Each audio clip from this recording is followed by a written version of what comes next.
Om Namo Bhagavate Vasudevaya. Om Namo Bhagavate Vasudevaya.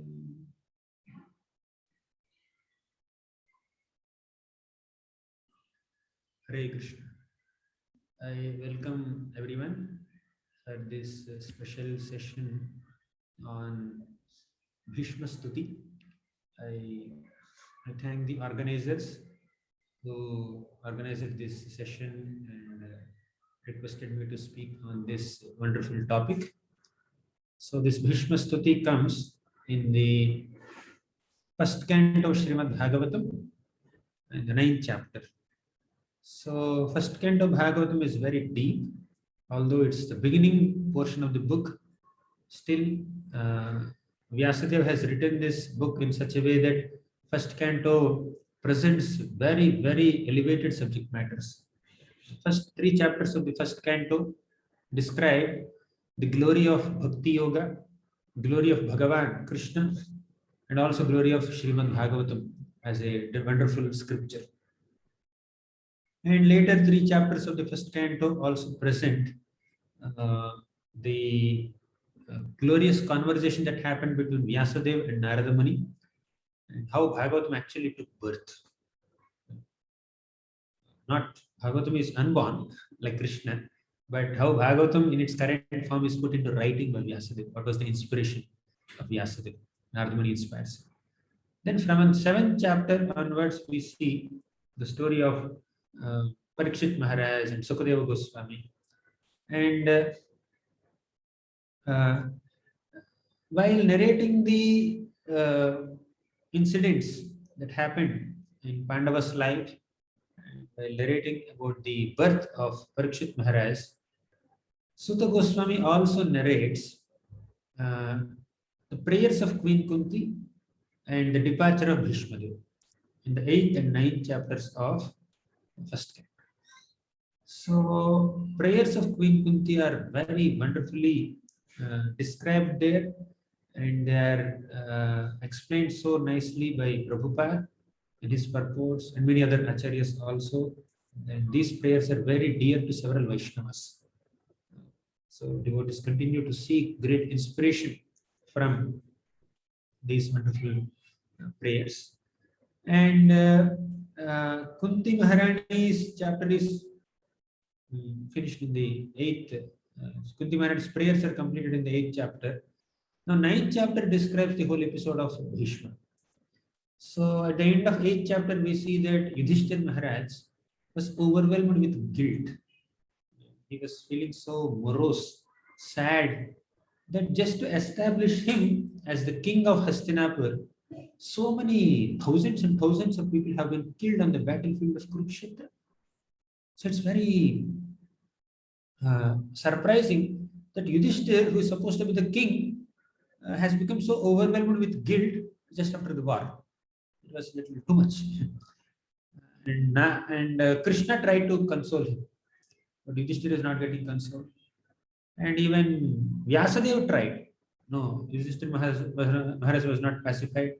Dhaumya tried, nothing happened. So finally, Lord Krishna brought Yudhishthir Maharaj along with the Pandavas to Bhishma Dev. At the time, Bhishma was lying on the bed of arrows, not roses, bed of arrows. So, and when he saw the Pandavas, he became so happy because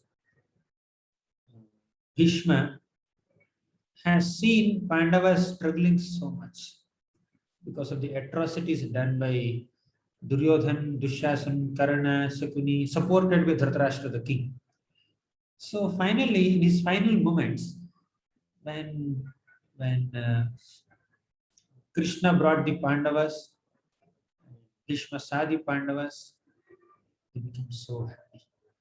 Seeing great devotees like Pandavas in a position where they can rule and guide people on the right path. And a person like Duryodhan rules, my God. So he himself has demoniac qualities, selfish person. How much he will administer? And he may do the ritualistic, the other aspect of management, but as far as um, caring for the citizens is concerned, diverting them to some spiritual path is concerned, Duryodhana won't be able to do much. So, when Pandavas came in front of Bhishma, Bhishma first empathized with the Pandavas. He said that Aho Kashtam Aho Anyayam Yadyuyam Dharmanandana. So Dharmanandana, oh sons of Dharma, you have undergone so many difficulties, so many custom difficulties, Anyayam, injustices. You faced all of them. But Vipra Dharmachyutashraya, because you all have taken shelter of Vipra, means Brahmanas or Vaishnavas, Dharma, the supreme Dharma of Bhakti Yoga, and Achyuta, Krishna. So because you have taken shelter of Dharma, Bhakti, Bhagavan, and Bhaktas, you have taken shelter of these three, you are always protected. And further, he said that actually all these sufferings are because of time. Okay. Sarvam kalakritam manye bhavatam chayata priyam sapalo yadvashe loko vayo riva ghanavalihi. Sarvam kalakritam manye. Everything is done by kala. Kala means time factor. So sapalo yadvashe loko vayo riva ghanavali means just like clouds cannot stay at one place, they just have to move from one place to another place according to the wind, the way wind blows. Similarly, nobody can enjoy in this material world forever. Even great rulers of different planets also are under the control of time factor. With the passage of time, they have to give up their opulent positions. Right? So time caused everything in your life. But how can time factor influence great devotees like Pandavas? No, it's not possible. It's not time factor, he said. Because you are directly supported by Krishna. So he said, the next sloka, Yatra Dharma Suto Raja Gada Panir Vrikodaraha Krishnos Trigandivam Chapam Suhrit Krishnastato Vipat Yatra Dharma Suto Raja. Amongst the Pandavas, Dharma Suta, the son of Yama Dharmaraj, Yudhishthir Maharaj is there. He is the personification of Dharma.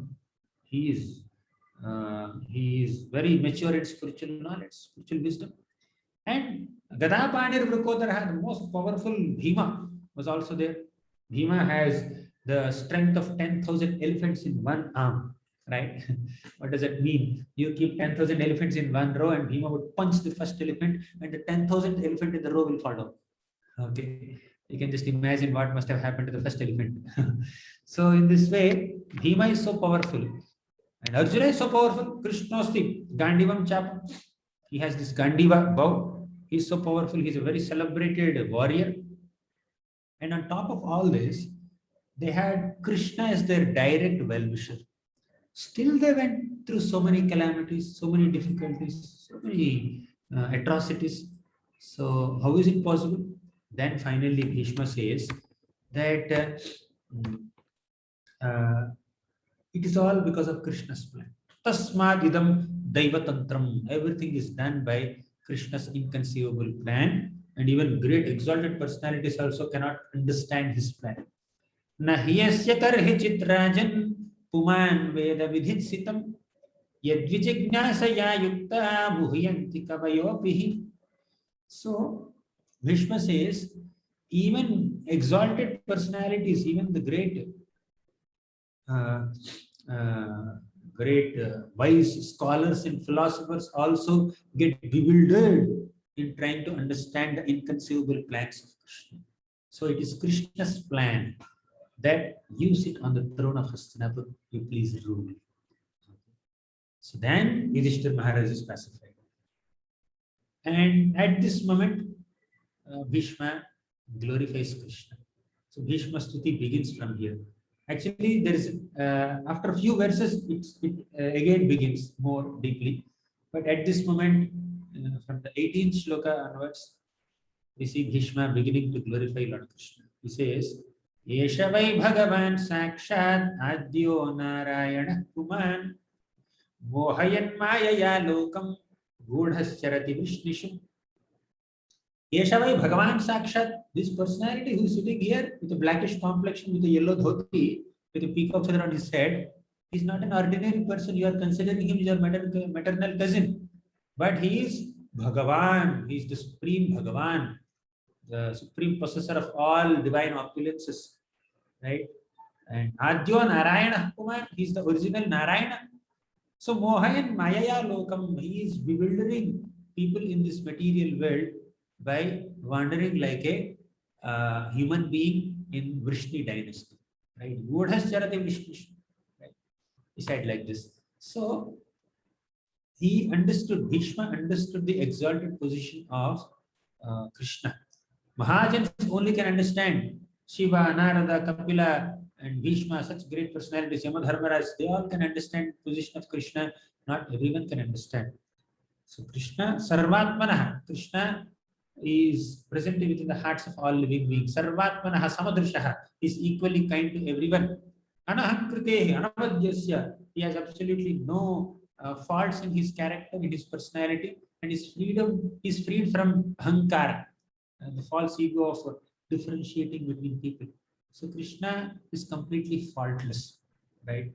So that's the glory of Krishna. And Bhishma, although he was fighting on the side of Duryodhana, he perfectly understood the position of Krishna, qualities of Krishna, and is a great devotee of Krishna. He had devotion. So, mm, if you see, Bhishma is misunderstood by some people. Bhishma is such a wonderful, great personality. Why should he fight on the side of adharma, against dharma? How can he stand in front of Krishna and Arjuna and fight against them? Why should he fight on the side of Duryodhana? And how can we accept him as Mahajan? Some people may have this question. But you see, Bhishma himself says in this shloka, तथापि एकांत भक्तेषु पश्य भूपानुकंपितम् यन्मे अशुंश्चिदतः साक्षात् कृष्णो दर्शनमागतः. He said, तथापि एकांत भक्तेषु, although Krishna is completely faultless, he has come to me now to bless me in my last moments. Tathapi ekanta bhakteshu. Ekanta bhakta means unflinching devotee. And Bhishma is that unflinching devotee. Pashya, to see that unflinching devotee Bhishma, Bhupanukampitam, Anukampitam, to show compassion on that person, Yan may assumes Kejataha Sakshat, when I am giving up my life, Krishna Darshanam Agataha. Krishna has come here to give me darshan. See, if Bhishma was not an exalted devotee, why would Krishna personally come and give his darshan to Bhishma in his last moments? That should make us understand. That should make us appreciate Bhishma's glorious position. So Bhishma is a very, very exalted personality. He's a great Mahajan. That's why Krishna has come. So sometimes devotees are put in certain circumstances where they are misunderstood by common people. But Krishna reveals the glories of those devotees when the right time comes. So, people will misunderstand him, but Krishna waits for the right moment so that entire world, entire universe will know the glories of those devotees. So in Bhishma's case, we see that Krishna could not convince Yudhishthira Maharaj. Vyasadeva, Dhaumya and several great personalities could not convince and pacify Yudhishthira Maharaj when he was overwhelmed with grief. He was confused. Oh, because of me only so much of massacre has happened. He was feeling guilty. So to pacify Yudhishthira Maharaj, to counsel Yudhishthira Maharaj is not a small thing. And especially when Krishna and Vyasadeva failed, who will come forward to counsel Yudhishthira Maharaj? Yudhishthira himself is such a wonderful personality. He was not a new bhakta where you can give him some suggestion and pacify and counsel that person. He's not like that. So to counsel Yudhishthira Maharaj is a very, very great thing. And Krishna made Bhishma do it in front of Krishna, in front of Vyasa. So when Bhishma was counseling Yudhishthira Maharaj, you know who were there?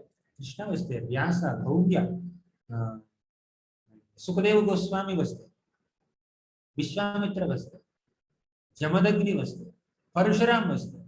So all great, Narada Muni, all great universal celebrities, the sages and great wise sages have assembled there. So in front of so many people, to give a class, to give a philosophical class, to give some philosophical teachings, that to passing by Yudhishthira Maharaj is not a small thing. Okay, Bhishma did. So although Bhishma fought on the side of Adharma, although Bhishma was lying on a bed of arrows in the battle of Kurukshetra with every inch of his body pierced with so many arrows, he's a wise person. He's a great devotee. Krishna wanted to announce the glories of Bhishma Dev to the entire universe at this moment. That's why he has personally come and he made Bhishma speak like this. We should not misunderstand Krishna. We should not feel that, oh, Krishna is not merciful. Actually, why Bhishma fought on the side of Adharma if he's a devotee? Because Krishna wanted to show this, give this important lesson to the entire humanity. However great you may be, however powerful and exalted you may be, if you take the side of Adharma, you have to be defeated. Even if it is Bhishma, you have to be defeated. So Krishna wanted to give this lesson to the entire creation, so to all of us. And he used Bhishma as an instrument. Bhishma, you're a popular warrior. If you take side of Adharma and if you get defeated in the war, then people will understand that we should not take side of Adharma. Even Bhishma also will be defeated, so I should not take side of Adharma. So just to educate common people, educate all of us, Krishna used Bhishma as an instrument in his hands. So this is how devotees are very humble to become humble instruments in the hands of Krishna. Krishna's intention is to educate common people, and devotees very humbly participate in the endeavor of Krishna. So Bhishma says, Bhaktya mano yasmin vacha yannama kirtayan Yajan Kalevaram Yogi Muchate Kama Karmabhi. Yajan Kalevaram Yogi. When this Bhakti Yogi, this Bhishma, was departing from this material world, this body, Krishna has come there to give him darshan. Okay, and Bhishma says, Vacha Yannama Kirtayan, may my tongue get engaged in the glorification of Krishna. And finally, Vishnu says, Sadeva Devo Bhagavan Pratikshataam Kalevaram Yavadidam Hinomyaham Prasannaha Sarunalochanollasan Mukhambujo Dhyana Pataschaturбhujaha. Sadeva Devo Bhagavan Pratikshataam. Let that Bhagavan Krishna do pratiksha for me. Let him wait for me. Okay. Kalevaram Yavadidam Hinomyaham. As I am leaving this body, as I am departing from this material body, from this material realm, let that Bhagavan Krishna wait for me with a pleasing smile. So, some people may think that Bhishma has been waiting for Uttarayana time to come so that he can depart from this world. Uttarayana time is auspicious, okay? As Krishna also says in Bhagavad Gita. So, when Bhishma was giving all his teachings to Yudhishthira Maharaj, this Uttarayana time came. It's very auspicious time. So many mystic yogis desired to give up their bodies at the time of Uttarayana. So Bhishma is waiting for Uttarayana. Some people may think that. But actually Bhishma was not waiting for Uttarayana to come. He was waiting for Uttarayana to come. He was not waiting for Uttarayana time to come. He was waiting for Uttarayana person to come. Who is that person? Krishna. Krishna, one of the names of Krishna is Uttarayana. Uttara Ayana. Ayana means to give shelter. So Krishna has given shelter to Mother Uttara. And Uttara came running for the shelter of Krishna. Krishna, there is an embryo, there is my little child in my womb. and somebody has sent a Brahmastra to kill the child in my womb. Please provide me shelter. Please protect my son. So Krishna has given shelter to Uttara. That's why he's called Uttarayana. Uttarayana has another meaning. Ayana is shelter. Uttara is Uttara, Mother Uttara. So shelter, right? So Krishna is called Uttarayana also because Krishna has taken shelter of Uttara's womb. Krishna has given shelter of Uttara, he is called Uttarayana. Krishna has taken shelter of Uttara's womb because he entered the womb of Uttara, right? To protect Parikshit. Means he has taken shelter of Uttara's womb. In that sense, also he is Uttarayana. So Bhishma is waiting for this Uttarayana, not that Uttarayana. He's not waiting for Uttarayana Kala time. He was actually waiting for Krishna to come because he knows, he's confident. Your devotee is confident that Krishna will definitely come to bless me. Bhishma was defeated in the war. Every inch of his body was pierced by Arjuna's arrows. He was lying on the battlefield. Everybody got dispersed. And see, such a externally speaking, it's a very painful situation. He did not even die, okay, by that time. So people will think that, oh my God, such a wonderful warrior. See how he died. This is how he died on the battlefield. You know, no. Actually, Krishna is waiting for the moment to reveal the glories of Bhishma to the entire universe. So, how knowledgeable Bhishma was, how devoted Bhishma was. Krishna wanted to reveal this to the whole world in front of the universal celebrities. So, our Bhishma's knowledge is revealed, his wisdom is revealed when he taught all kinds of dharmas, Stri dharma, Varnashrama dharma, Raja dharma, Dana dharma, ultimately Bhagavata dharma to Yudhishthira Maharaj. His knowledge, his wisdom is revealed. And he's meditating and offering prayers to Krishna, his devotion is revealed. So, wisdom wise and devotion wise, Bhishma is so exalted when Krishna wanted to announce this to the whole world. So now Bhishma begins to offer his prayers. So first Bhishma says, let me invest my thinking, feeling, and willing completely in that Supreme Lord Krishna. So he is the leader of all devotees. So he has come to my place now when I'm departing this world. Krishna has come here very mercifully. Let me invest my thinking, feeling, willing completely. He enlightened Yudhishthira Maharaj. Now all his responsibilities in this life are completely fulfilled. He's in his last moments. So he was thinking that now I have nothing else to do in life. Let me meditate on Krishna. Krishna has come to me. Let me invite him. My master has come to me very mercifully in my last moments. Let me invite him. Let me give him the gift of my thoughts, my feelings, my desires, my emotions. Let me invest all my thinking and feeling in Krishna. Let me just meditate on Krishna, do nothing else. And what is the nature of Bhishma's thoughts? The nature of Bhishma's thoughts is that he has love for Krishna. He has rati for Krishna in his form as Partha Sarathi, in his form as Vijaya Sakha. So, Tribhuvana Kamanam Tamalavarnam Ravikara Gauravarambaram Dadhani Vapuralaga Kula Vritananabjam Vijaya Sakhe Ratirastu me Anavadya. So, Vijaya Sakhe Ratirastu me Anavadya.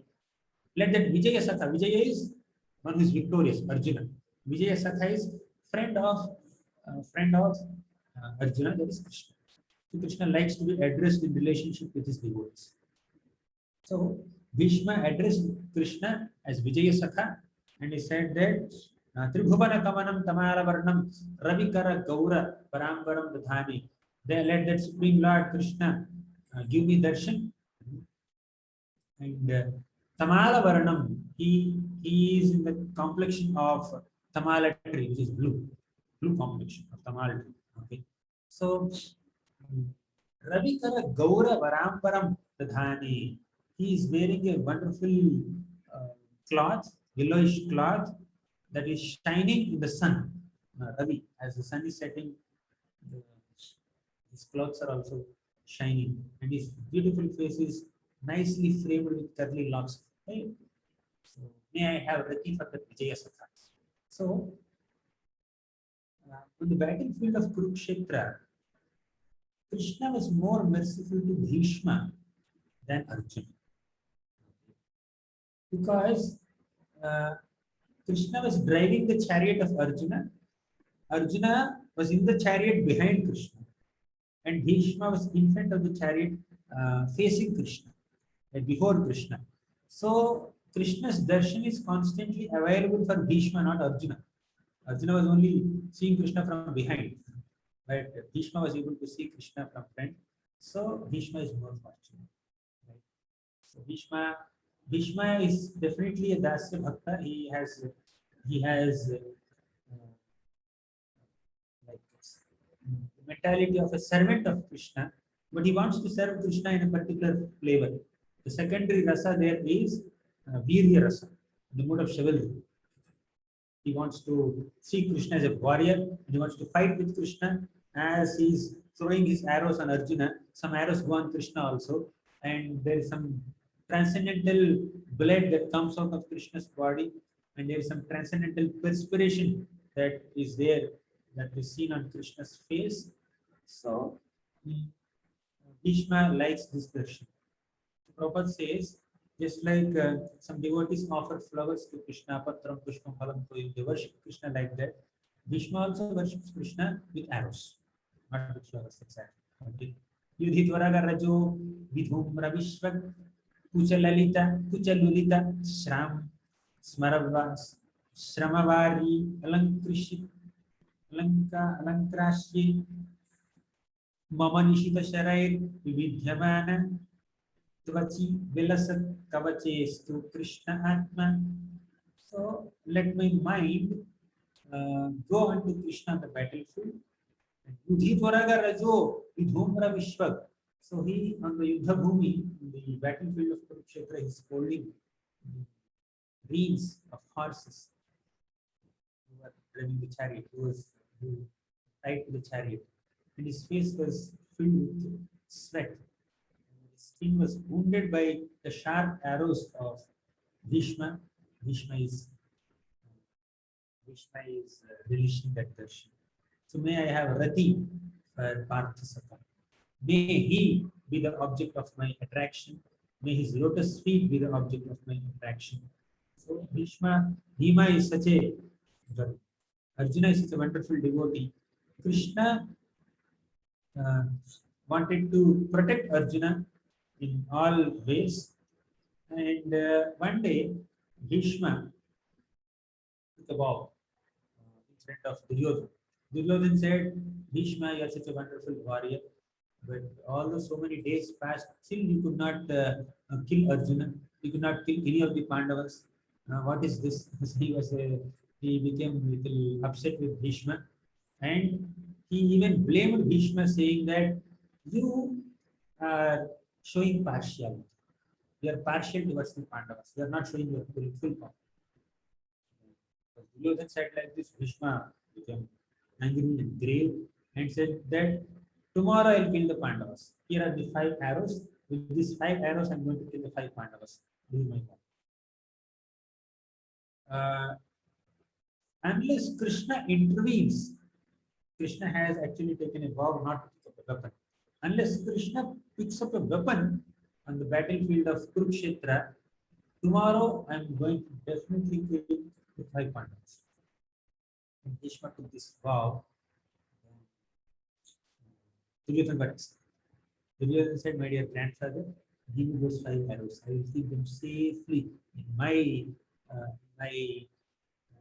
camp, in my room. And tomorrow I'll give you. Tomorrow morning before going to the war, I'll give you. Then Duryodhana took the arrows. Then Krishna understood. Oh, Duryodhana is having those 5 arrows. It is Bhishma is going to kill the 5 Pandavas. Bhishma is a powerful warrior. His vow should not be compromised. And Krishna, being an affectionate lord of even Bhishma, he has to protect the vow of Bhishma. So the blame should go on with you. Okay. So he had sent Arjuna to Duryodhana's camp. So Duryodhana saw Arjuna and said, "Oh, Arjuna, come here." Because he has to show hospitality. He has been enemy. Tell me what do you want? What can I do? I can stop this war also. If you want. Like he did not say anything, but suddenly some kind of hospitality came in his mind. See, demonic people are little unpredictable. But anyways, he received Arjuna nicely and asked him, "What do you want?" Then Arjuna said, "I want those 5 arrows. Bhishma's 5 arrows."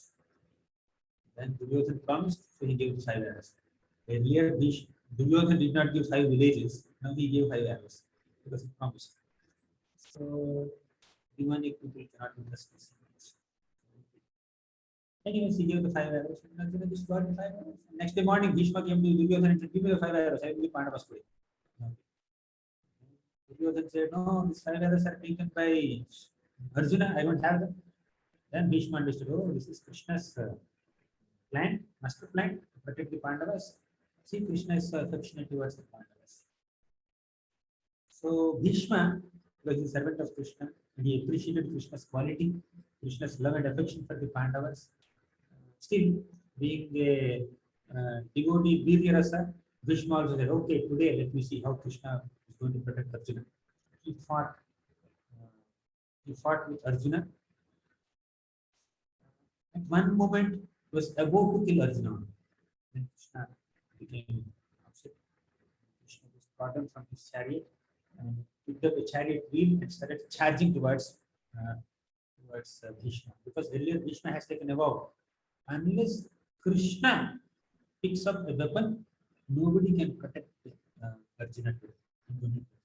He has taken a vow.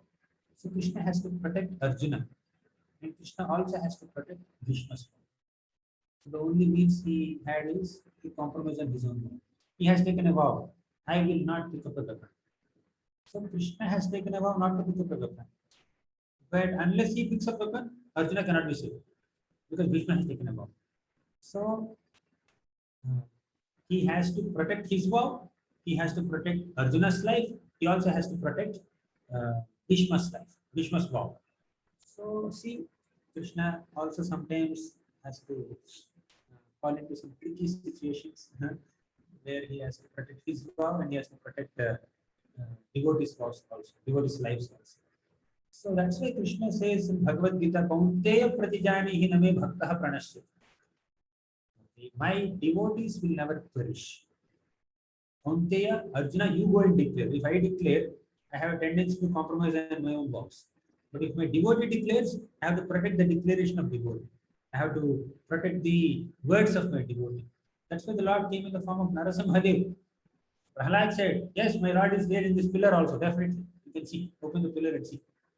And with his fist, Hiranyakashipu just broke the pillar, just to make the words of Prahlad true. So, what is that shloka? Shloka is Satyam Vidhatam Nijabhritya Bhashitam. So, to make the words of devotee Prahlad true, Lord Narasimha manifested from the pillar. So, he came out of the pillar and killed Narasimha, killed Hiranyakashipu. Similarly, the Lord wants to protect the vows of his devotee, words of his devotee. He wanted to protect the words of Bhishma, so he picked up, not a weapon exactly, chariot wheel. But he picked up something to charge against. So Bhishma said, "Okay, I'll not kill Arjuna." Because Krishna picked up quote unquote weapon. Actually speaking, this Ratha Chakra, this one chariot wheel cannot be called as a weapon as such. It's not a weapon. Nobody fights with Ratha Chakra. Krishna picked it up and Abhimanyu also fought. Here, Abhimanyu also fought with that because he didn't have anything else to do. Anything, any other weapon is not there. So, uh, so to protect Arjuna's life, Krishna had to pick up chariot and to protect Bhishma's vow. Now, apparently, you see, Krishna picked up a chariot wheel and charged it towards Bhishma. If you see that beautiful picture, you will think that, "Oh, Krishna loves Arjuna more than Bhishma." You think like that. Actually, Krishna loves Bhishma. That's what Bhishma wanted in Virya Rasa. Let Krishna pick up a weapon. Then I will, then I will give up my vow. So I will stop killing Arjuna. So by picking up chariot wheel and quote unquote angrily charging towards Bhishma, Krishna is exhibiting his love towards Bhisma also. Krishna is respecting the love of Bhisma more than his own love. So Krishna is simultaneously exhibiting love for both of his devotees, Arjuna and Bhisma. Because he loves both of them. So Bhishma remembers all these incidents that have happened on the battlefield because Bhishma is a, is a devotee in Viryarasa. He likes to see Krishna fighting. Okay, so at the end of his life, after he gave up his body, he went to Parthasarathi planet, where he is eternally seeing Krishna as the chariot driver of Arjuna. So, sacrificing his own promise just to fulfill this desire, Bhishma's desire, Krishna ran towards Bhishma with a chariot wheel. That started shaking and his outer garment just fell down. Okay. So that's such a wonderful, beautiful scene. May I have Rati, attraction for the Parthasarathi. May I have Rati for Parthasarathi. Okay. So he stood with the whip in his hand, and the reins in the left hand. He was carefully protecting Arjuna's chariot. And he was also awarding liberation to all the people who are giving up their lives on the battle of Kurukshetra. Shloka comes Anubhavas section. Shloka is Tathaiva Janye Naralokaviraya Ahave Krishna Mukharavindam Netraihi Pibantyo Nayanabhiramam Parthastra Padamapurasyam Tathaiva Janye Naralokaviraya Ahave Krishna. All the Naralokavira, all the great warriors in this sacred planet have gathered, have assembled at Kurukshetra war, and they are seeing the beautiful form of Krishna. Ahave Krishna Mukharavindam. You just imagine how Krishna is merciful not only to the people fighting on the side of Pandavas, he is merciful towards the opponents also, opposite armies also. Because they are dying seeing Krishna. Krishna is giving them darshan. Ahave Krishna Mukharavindam Netrai Pibanto Nayana Bhiramam. So the beautiful face of Krishna, the beauty of Krishna, they are drinking with their eyes. Netraihi Pibantyo Nayana Abhiramam Parthastra Putam Padana Purasya. They are also being purified by the astras, arrows of Arjuna. And they all went to their spiritual goals. So Krishna is remembering this in his prayers. He says that, oh, Krishna is mercifully giving mukti, liberation to people who are dying in front of him in the battle. So many shlokas, Bhishma is just speaking, glorifying Krishna's connection with Arjuna. And Krishna may ask, so, do you think Arjuna is the greatest devotee? You are glorifying Arjuna so much, and you are glorifying me in relationship with Arjuna so much. Is he the greatest of all my devotees? Then Bhishma says, no. Actually, gopis are the highest. Okay. Gopis of Vrindavan are the topmost devotees of Krishna. So Bhishma says this. Their love for you is supreme because you dance with them in the Rasa Leela. They are the topmost of your devotees. But I am not so qualified to describe Gopi's love for him. Rajasuya sacrifice, uh, Bhishma witnessed Arjuna being worshipped by great kings and sages, most exalted, dexterous creation of Brahma. People thought that Krishna must be a creation of Brahma. They thought it's not so. And the Rajasuya sacrifice, Krishna was resplendent on the big altar or Simhasan, where he was receiving Agra Puja, the first worship of the history and being. So now Bhishma is meditating on that form of Krishna in Rajasuya sacrifice. Now let me meditate completely on Krishna. Let me completely transcend all my misconceptions of duality. Let Krishna be the object of my vision. Thus, Bhishma completely immersed his body, mind, in speech and sight in Krishna, and in silence in his talking. This way, in scripture. So this is how Bhisma had this glorious departure. Although some people may misunderstand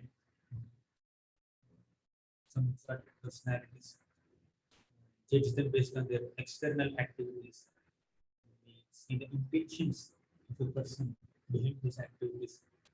We understand their goal. Bhishma participated in the war of Kurukshetra against the Pandavas on the side of Duryodhana. His intention was to fulfill the desire of Krishna. It's Krishna who wanted Bhishma to behave like, because Krishna wanted to teach all of us. Even if you are as exalted as Bhishma, you cannot be spared. You cannot attain any success if you stand against them. That's the lesson that Krishna wanted to give the entire humanity. So Krishna used Bhishma as an instrument. Bhishma humbly played the role of an instrument. This is how devotees are very malleable with the will of Krishna. Malleability makes the devotee very dear to Krishna. Bhishma is a great Mahajan, so malleable with the will of God. With these words, I conclude this short, brief overview of the prayers of Bhishma. We have Krishna, Srimad Bhagavatam, Jai Sri Krishna.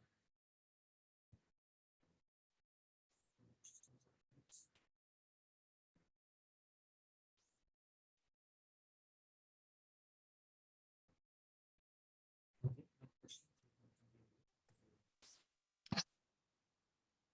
Gauranga Darshan, thank you. Thank you so much. This is Prajumna Das here.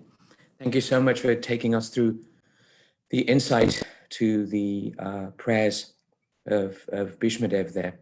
I really appreciated, the one thing that really stood out for me was my appreciation of how you clarified the very special position of Bhishma Dev, because that is very often a doubt that arises. But another doubt within this, and it's an often asked question, and I want to ask it again because I appreciate the depth of study and insight that you bring in the glorification and study of Srimad Bhagavatam. And that doubt is Bhishma's position during the Draupadi's disrobing. And where very often this comes up, and very often we hear the different perspectives, and very often we hear the position of Bhishma in relation to the Kuru dynasty and so on and so on. But given the time and the depth of study that you have invested in, is there could you share how we work on this particular doubt in relationship to the Mahajan of Bhishma Dev? Bhishma Dev definitely desired that Draupadi not be disrobed, not be insulted so publicly. Certainly. However, physically, he did not take any action like as such visibly. So he tried to say something like quoting the often quoted reason is obligation. He is loyal to the throne of Hastinapur, and Hastinapur management has taken a decision he should not do against it. But the understanding of Vaishnavas, about Bhishmas or Dronas or even not taking any active action to stop this disrobing is to prove that Krishna is the supreme. In short, and every single power and force in the entire creation fails to protect a devotee. Krishna is still there. Gajendra's case, you see, Gajendra himself was so strong. He was fighting to release himself from this crocodile, and he was fighting for 1,000 years. It has happened. And he's surrounded by so many powerful elephants who are very compassionate and Gajendra. They have the capacity, they did not have the capacity to protect Gajendra, but they had the compassion. And so many devatas in the spiritual world are also watching in the heavenly planets. Brahma, Shiva, Indra, Chandra, Varuna, Vayu, so many people are watching. They all had the ability to protect Gajendra. They had the capacity to protect Gajendra. They did not have the intention or compassion to protect Gajendra. They had ability, they did not have intention. They had capacity, they did not have compassion. And on the other hand, these elephants, they had intention, they had compassion, but they did not have capacity or ability. But Krishna had. So some people may not choose to protect us, although they have the ability to protect us. Some people, although they want to protect us, they may not be willing to protect us. But it is Krishna who has both ability and intention, capacity and compassion to protect us in all circumstances. So that Krishna sending that sari or coming in the form of sari to protect the honor of Mother Draupadi is a proof that Krishna is the ultimate protector. And although Bhisma had the ability to protect, has the intention to protect, ultimately he did not protect. Just to prove that Krishna is the supreme protector. Right? That's the Vaishnava understanding of this whole thing. Now you see, Bhrigu Muni. Bhrigu Muni wanted to test who is supreme amongst these three personalities. Who are they? Brahma, Vishnu, and Shiva. Very popular narration, the 10th canto of Bhagavatam also. So Bhishma, Bhrigu Muni went to Brahmaloka. He did not offer obeisances to Brahma. And Brahma was slightly hesitated by this mental offense. Bhrigu understood, this is Bhishma got offended or agitated or disturbed, at least. He will not be accepted. Then Bhrigu went to Shiva, and Shiva came to embrace Bhrigu. And Bhrigu said, hey, you are so unclean, you are in crematorium, you are surrounded with ghosts and hobgoblins and this and that. And he spoke some insulting words. He kind of he committed a verbal offense to Shiva. Shiva took his Trishula, Shiva took his trident to kill Bhrigu. Now you see, how can Shiva respond to this? Daksha was chastising him, scolding him in public, and cursing him. Did Shiva respond? Shiva was very patient, so sober, so silent. He did not counter curse, he did not counteract, he did not speak a single word to defend himself.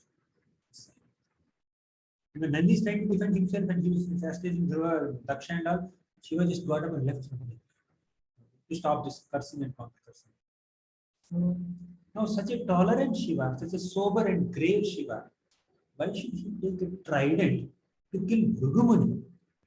He could have taken the trident to punish Daksha, but he did not do so because Shiva had tolerance.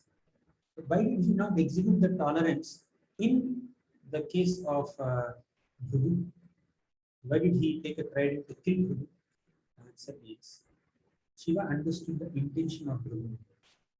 Bhrigu is coming to test all three deities. What are the three deities? Brahma, Vishnu, and Shiva.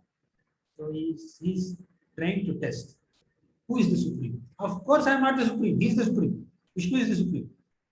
Why should I not even be in this competition only? Let me eliminate myself. How will I eliminate? If I show anger, then he will not consider me supreme at all.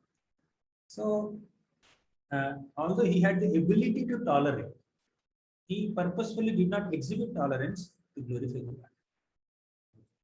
So, when devotees, although they have ability to take certain stands and do something to counteract the situation, they cannot do so sometimes, so that Krishna can come and do something. Krishna will be better. Krishna's protective ability can be understood by all people, all generations to come. Prabhupada says, Balaram could have killed all the demons that Krishna had. I agree with Krishna only has to kill Vatsasur, Bakasur, Putana, Pranavata, Sakatasur, Arishtasur, Vyomasur, Keshasur. So many demons Krishna had to kill. And Balaram can go and kill them, right? He already killed Pralambasur and Himkasur. Because Krishna allowed him to kill. And other demons Krishna wanted to kill. And Balaram is, although he has ability, he's just supporting him. He's just supporting Krishna. Krishna is the main hero in all the pastimes of Krishna. So Balaram is just support. Krishna desires, he will do something. Krishna doesn't desire, he will just play with Krishna. That's all. As an elder brother, he will protect Krishna, he will serve Krishna, he will massage Krishna. So it's not exactly the ability of a devotee to do something. It's also their intention to glorify Krishna, etc. Does it make sense to you? So in Draupadi's case, Bhishma's not protecting Draupadi despite having ability to protect Draupadi gives all of us an opportunity to understand that Krishna is the supreme protector. You will get understanding. I hope it makes sense. Oh, very much. Thank you. Thank you so much for that. I very much appreciate the perspective of intention and ability, though it is hard to understand how his intention to just sit there because he wants to glorify Krishna and allow Krishna to take that supreme protecting position. But thank you for that perspective. And I very much like the example of Lord Shiva as well there, that he wasn't tolerant because of glorifying Vishnu. Thank you so much for that. And I just want to take this opportunity to thank you for all the study guides that you have produced and keep producing. So thank you so much for your contribution to support our own study of the scriptures. And we hope to have you back for our Sunday morning class again very, very soon. Thank you so much for giving your time today, Prabhu. Hare Krishna.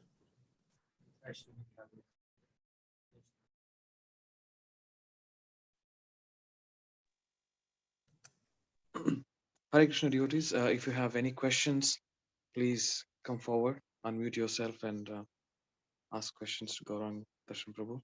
It's a wonderful opportunity to clarify our doubts.